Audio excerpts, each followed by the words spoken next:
ஒரு சகோதரன் சென்று இங்க உள்ளே வந்தார். அவர் ஏற்றுக்கொள்ள முடியாது நான் சொன்னேன். அப்ப அங்க இருக்கிற சபையார் இங்க இருக்க சபையார் தான் சொன்னாங்க, அவர் திரும்பி வந்துட்டார்ல, ஏத்துக்கலாமே. அவருக்கு அதை பார்க்க தெரியல, எனக்கு பார்க்க தெரியுது. திரும்பி வந்து அவர் அழிவுக்குட்படுத்தக்கூடிய பொல்லாப்பை செய்ய திரும்பி வந்திருக்காரே தவிர மனம் திரும்பி என்ன செய்யல. திரும்பி வந்தார் என்றால் அவர் முன்னாடி நின்று சொல்லுவார், நான் தயவு செய்து மன்னித்து விடுங்கள், நான் உதரமா சென்று விட்டேன், என்னை மன்னித்துக் கொள்ளுங்க சொல்லுவாரு. அவர் வரவே மாட்டேட்டாரு. அதுவே நமக்கு என்ன சொல்லும் பாருங்க. சில மக்கள் இங்க வர ஆசையா இருக்காங்க, போனவங்க திரும்பி வர ஆசையா இருக்காங்க, நான் பாராட்டுறேன். ஆனா என்னவாமா அவரு முன்னாடி நின்று சொல்லுவாரு.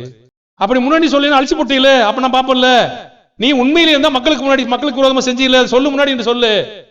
பெண்கள் சொல்ல ஆண்கள் சொல்லணுமா வேணாமா? சொன்னானு சொல்லலையா? எல்லாரையும் நீ கலங்க பண்ணீங்கன்னா கலங்க பண்ண மக்களுக்கு முன்னாடி சொல்லு. அப்படி சொன்னாங்கன்னு செய்ய மாட்டாங்க. அப்படி சொல்லாத ஒருவனை நீங்கள் ஏற்றுக்கொண்டீங்கன்னா அங்கதாங்க பிரச்சனை. பாருங்க, இந்த இளைய குமாரன் மெய்யாகவே புத்தி தெளிந்து வந்தான்.